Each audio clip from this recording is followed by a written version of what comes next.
This video is brought to you by patreon.com/worsttake. Get access to exclusive live streams and Discord servers, on-screen shoutouts, and early access to some videos when you join now. Help make sure that we can continue to make content like this by supporting the Patreon. Links are in the description down below.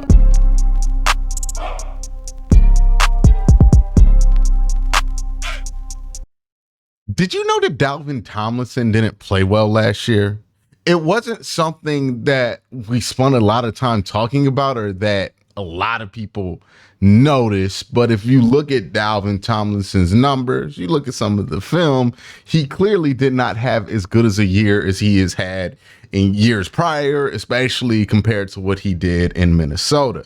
If you want some numbers to justify why I'm saying this right now about Dalvin Tomlinson, well, here's some numbers. He only had 11 stops last year. That's down from 24 last year in Minnesota. And again, if you're not aware, stops are a great defensive stat that constitute plays that create a failure for the opposing offense. Again, he had 24 of those in Minnesota last year, only 11 stops this year. He has a career average of 25 stops a year. Again, down to 11 this year.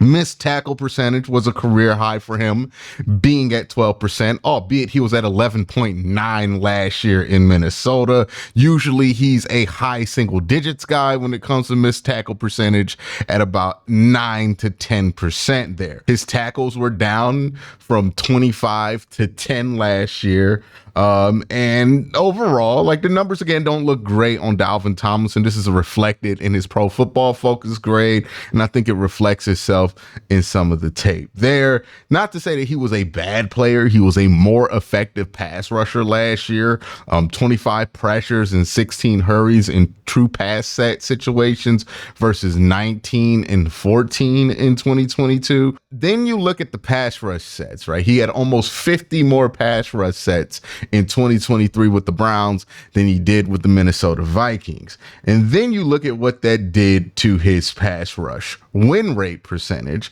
which plummeted. It was at 17.4 last year in Minnesota, and it plummeted all the way down to 11.6. So was Dalvin Tomlinson a disaster on the field? Is the decline of the stats going to be something that shows up in the film? Well, let's look at the film. Again, we talked about this earlier. How the Browns use Dalvin is kind of out of the realm that you would expect for somebody to be as big as Dalvin, right? You would expect him to, be holding up some double teams, doing a lot of left and right, horizontal movement on the defensive line, but he's always going vertical. That's how the Browns prefer to use him. Sometimes he gets stopped up by a double team, but it's vertical most of the time. We're going to look at this clip here against San Francisco, which was his best game. And even here, right, run game, he's going vertical. He's going up, north, north, north, north, north. There's not really much consideration for sticking and holding or moving. He does a great job with standing that double team and then slipping through. Run's not where he wanted to be, and you want him to get more than just Christian McCaffrey's towel there, right? Which is where you want to have him improve as a run defender.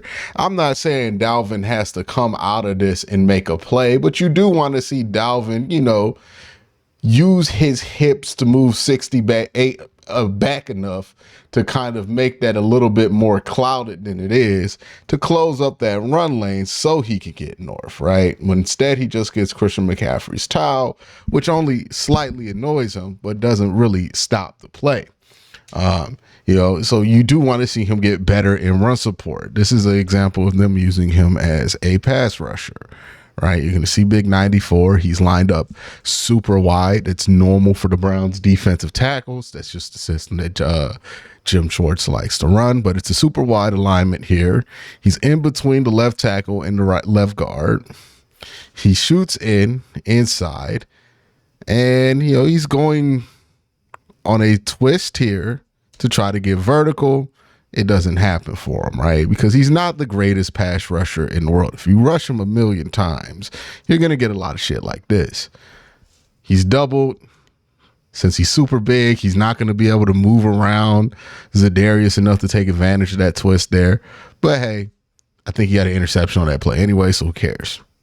This play right here, just another example of him being used to go vertical a ton of the time. And look, he has his moments as a pass rusher, right? Like, look at this rush here where he just bulls his way through. We'll see it from the end zone angle in a second. But look, you can tell who it is. It's the big blob of white right in front of you.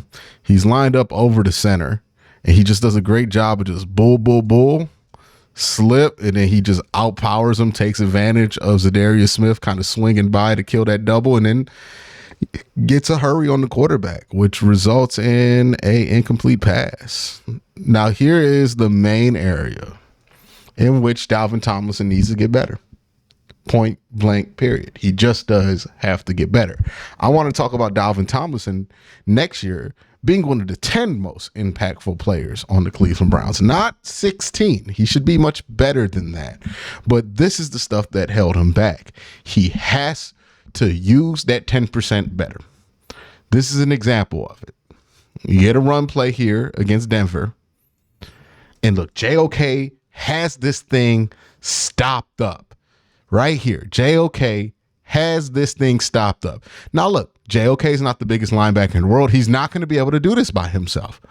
I need the big fella to get off that block and get your big ass behind JOK, anchor, and wall it off. I don't know if you heard me, but I think you could have heard me. I anchored to do the example. He needs to get behind there and anchor, right? He cannot get caught up with this guard. This is single. Right? He starts with the double. The double moves on to Taki. He's on his own here, but look how high he is. Look how bad his leverage is. He's just not playing this one well. So he's in this super unpowerful position, which means that he can't set his feet, shed this block, and get his big ass behind Sione Taki. Not Sione Taki, JOK. And since he cannot get his big ass behind JOK, that leaves like Grant Delpit to try to wall him off. And that's not super effective, right? Because Grant's not the biggest guy in the world either. He's not 300 pounds. And Dalvin gets pushed all the way into the end zone by Mike McGlinchey. Look, I don't care if Dalvin is mid as a pass rusher. That's not what he's really going to be judged by. He's going to be judged by the 10% of times we use him as a defender, a run defender, really, right? When you need a stop in short yardage, I need to see number 94 pop up in more situations because this right here, this cannot happen with him. He needs to be better in these situations. You need him to wall that off. You need him to be a run stuffer. And the reason you need him to do that is because if it's not Dalvin Tomlinson, who else is it going to be? Maurice Hurst is a pass rusher. Quentin Jefferson is a pass rusher. Michael Hall is definitely a pass rusher. Maurice Hurst, I think I named Maurice. Shelby Harris, my bad. Shelby Harris is a pass rusher. These are all guys who are not the bigger build, right? The only guy last year that you had was a bigger build that was active during games is Jordan Elliott. Now you're down to Siaki Ika. And I don't think Siaki Ika is going to be active this year. It has to be Dalvin Tomlinson. That is what's important this year for him. That's what's important this year for the Cleveland Browns. And that's going to be what's going to kind of judge what this season is, right? You can have the pass rush stuff. That's cool. And it's nice when Dalvin has a great game as a pass rusher, but this run stuff, it needs to be better. You know, this is a common theme for Jim Schwartz, right? The comment that he made when he drafted Siaki Ika or told Siaki Ika that he got drafted was, I'm going to turn a dump truck into a Ferrari. I think that's a motto that Jim Schwartz lives by. He wants to turn every interior and defensive line player into a pass rusher, come hell or high water. And that has great results for some players and not so great results for other players. That's just kind of what Jim Schwartz does. That's just kind of a natural consequence of what Jim Schwartz does. And Dalvin Tomlinson is kind of like right in the middle of that. While it's fun to have a coach who lets you go downhill, lets you attack, lets you pass rush. Sometimes you're not a player who should be pass rushing that much. And I think with Dalvin Tomlinson, he was overexposed as a pass rusher last year, and he's better used as a defensive tackle when he's mainly there for run support and a little bit of pass rushing, not as much pass rushing as he did last year. He basically pass rushed like a regular 3-tech last year. He's 320 pounds. And when you realize that about Jim Schwartz's system, you kind of have to recontextualize how you think of guys. And guys aren't being brought in if they're 320 pounds to be a run stuffer. Nobody is a run stuffer in the Jim Schwartz defense. It's not how it gets down. Everybody is there to get to the quarterback. Yeah, you might get to the run every once in a while, but Jim Schwartz is willing to sacrifice some run production every once in a while to put pressure on the quarterback. Because to be fair, and this is why this works, if you get pressure on the quarterback, that means you have a higher chance of getting turnovers, which means you have a higher chance of widening a lead or getting a lead. And once you get a lead, that takes away the run game. The run game is one of the hardest things to build a championship team around. And we've lived this, and we've seen teams like the Tennessee Titans learn this lesson, because ultimately the run game can be taken out of the game simply by being up 17 points. Like, it don't matter if you got Derrick Henry. It don't matter if you have Nick Chubb. If you're down 17 points, you got to throw the ball. And that is kind of the overall philosophy of the Jim Schwartz defense. Yes, you can run on the Jim Schwartz defense, but we're going to bet that we're going to be so good at rushing the passer that it's going to be hard for you to keep running the ball, because if we have an offense that puts up points, you will not be able to do it simply because of the game situation. That's the gamble that the Jim Schwartz defense takes. And it's a gamble that a lot of us are okay with. We can't have both worlds here, where we're an elite run stuffing defense and an elite pass rushing defense. Now, again, who knows? Maybe Jim Schwartz pulls a rabbit out of his hat and does something that's not been done before and finds a way to make it happen. Who knows? But that is kind of the sacrifice. It doesn't mean you're going to be the worst run defense in the world, but it does mean that, you know, you're going to sacrifice that. You have a piece like Dalvin Tomlinson, who could be a top tier run defender. You're going to use him as a pass rusher. You know what it reminds me of? It reminds me of this tool, right? This is a great level, right? I bought it on Amazon. It's got this bubble thing that you can adjust. You can hang this on the frame and see if it's level. You got this, you got like a little laser here, right? You got a laser, so you can like put this on the wall and make sure everything's level. It's a great level. It's a top tier level, similar to how Dalvin Tomlinson is a top tier run defender. But I don't need a level every day. And the reason this level is on this desk for me to access right now is because it has a tape measure. Not a great tape measure, right? It's all floppy. It's not super sturdy. It's not the world's greatest tape measure. I wouldn't measure out something like crazy with this. But when I need a quick measurement, gets the job done. So I end up using this great level to be a tape measure about 90% of the time that I use it. But every once in a while, I need a level, and this gets the job done. That's Dalvin Tomlinson. Yeah. He's going to be used as a tape measure. They're going to use him as a pass rusher.